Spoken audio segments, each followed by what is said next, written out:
welcome back. If you've just joined us, you're watching the news at 10 on Channels Television, coming to you live from Lagos. Now, some of you have already done that, and let's share with you the pictures that came into our portal, beginning with this one from Calabar, the Cross River State capital. According to our eyewitness, this is what most of the Calabar metropolis looks like, and he wants the state government to do something about this urgently. Still on floods is this image from Owode here in Lagos State. Our eyewitness wants the government to act fast to prevent this flood, which he alleges has become an annual challenge. Finally, we have a video from Lekki in Lagos State showing these people, whom our eyewitness reporter describes as trainees of Chevron Nigeria Limited.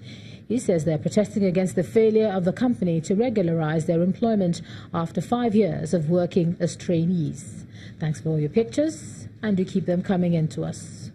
Now, we've been trying to discuss the IPCC report on global warming, and I have with me now the Africa Regional Team Leader at 350.org, Mr. Landry Lintetse. Apologies for having to do this over again, but just to ask you what your concerns are with that report and how worried you are about it. Thank you very much, and good evening to our listeners. The IPCC special report released today is a very clear and strong warning to the world, as it made it clear that anyone who at the moment supports the fossil fuel industry is knowingly contributing to the untold suffering around the world. So this is a wake-up call for decision makers at every level that all fossil fuels have to stay in the ground if we need to avoid further acceleration of the climate crisis. Yeah, as team lead for Africa, what does this mean for us in terms of weather, food security, agriculture? You know, you hear about this kind of thing, and it seems like such a distant date in the future. You know, but with what you're talking about now, how does this impact on us here in Africa before we talk about Nigeria?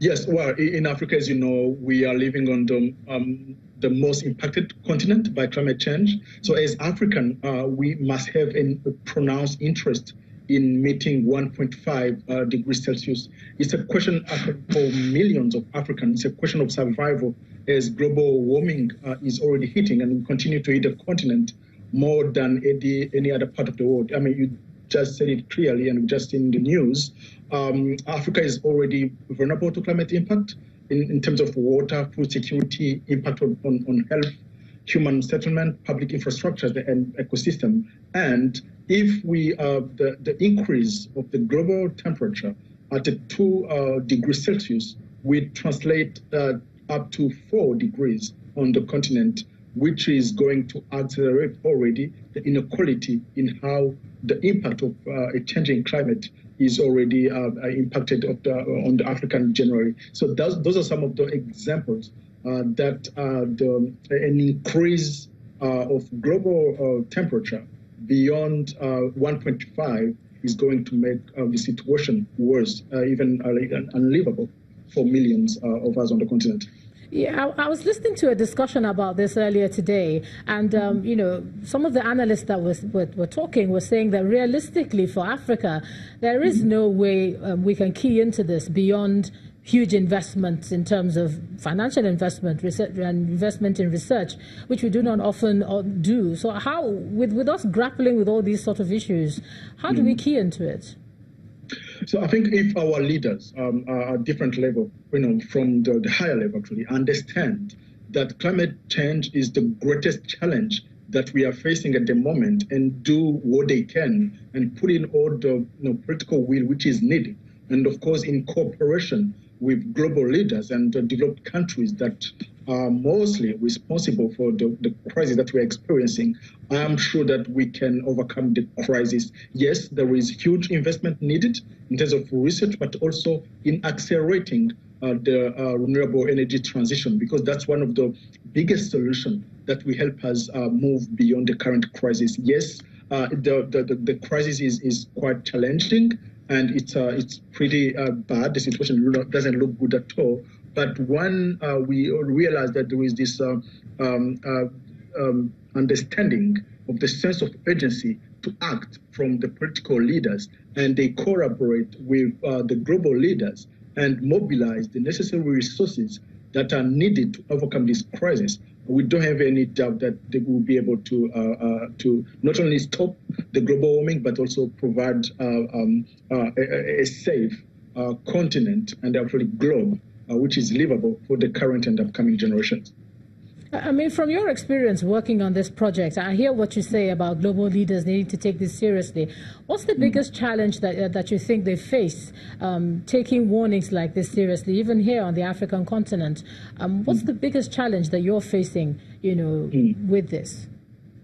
So one of the biggest challenge that we are experiencing in Africa is this myth of some of our leaders, unfortunately, who still believe that fossil fuels will present the future for the continent, or will only be developed once we tap into our fossil fuels kind of resources. And unfortunately, and we know the science is clear about that, fossil fuels over the last two centuries has led to the current crisis that we are in at the moment. So if we use the same kind of energy models to push for the development of Africa, we are actually contributing to fuel the crisis. So the challenge is to make our leaders understand that Africa doesn't need fossil fuel to develop, but rather to utilize its massive renewable energy resources from wind to solar and all other renewable sources of energy to fuel our development and to get to the level where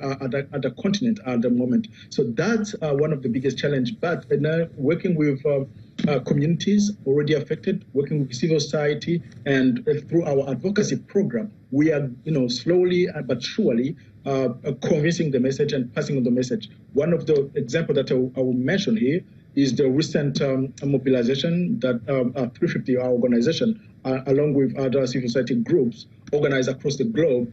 It's called Rise for Climate. We all, even in Nigeria, had the Abuja Climate Summit, where and also the Port Harcourt mobilization, where the participants, mostly from all sectors, young, not young, from different sectors, called for the adoption of 100% of renewable energy system in all the 36 of Nigeria, and also for the implementation of the Nigerian indices. That's some of the action that civil society groups are doing to make our leaders aware about the urgency of acting at the moment. All right, the Africa Regional Team Leader at 350.org, Mr. Landrin Teretse, thanks for joining us and sharing your thoughts with us on the news at 10 tonight. Thank you. Now let's take a look at some of our politics. Ahead of the 2019 general elections, a former deputy governor of the Central Bank of Nigeria, Mr. Obadiah Melafia, has emerged as the presidential flag bearer of the African Democratic Congress. Mr. Melafia, who emerged the party's at the convention held in Abuja, promised to tackle the nation's economic challenges in order to improve the welfare of Nigerians. And at another convention in Abuja, the national chairman of the Action Democratic Party, Mr. Yusuf Yabagi, got the approval of the party to fly its flag at the 2019 presidential election. The race to Aso Rock Villa continues in Abuja as the former deputy governor of the central bank throws his heart in the ring to seek the highest office in the country. At the party's convention held in the nation's capital, Mr. Obadiah Melafia emerges as the presidential flag bearer of the African Democratic Party with 2,860 votes. My policies are anchored on two: the youth of this country and the empowerment of women. Because when you empower a woman, you empower a whole family. And the youth of this country, who are the majority, we have denied them of hope. We have denied them of opportunities. I want to make Nigeria great. I want Nigeria to be a technologically advanced democracy, a land of hope, a land of glory. I have only one desire: to serve.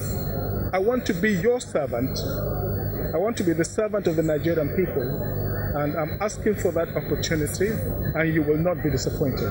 At a separate convention, the Action Democratic Party, through the process of affirmation, elected Mr. Yusuf Yabagi as its presidential candidate. Mr. Yabagi promises to turn around the nation's economy if elected as president.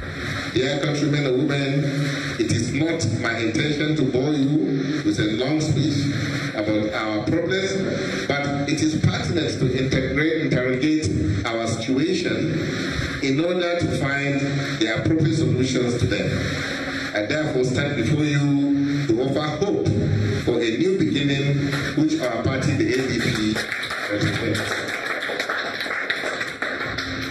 The experience I have gathered over the years serving humanity in my little capacity has imbued me with steadfastness, vision, discipline, and foresight, which I intend to bring to bear if I am given the chance to become your president in 2019. Although the presidential election is billed for February 2019, all the political parties with the intention of presenting a presidential candidate appear to have bitten the INEC deadline of concluding presidential primaries before the midnight of Sunday, October 7, 2018. When the News at 10 returns, United Bank for Africa Foundation commences 2018 edition of its annual essay competition for secondary school students across the nation.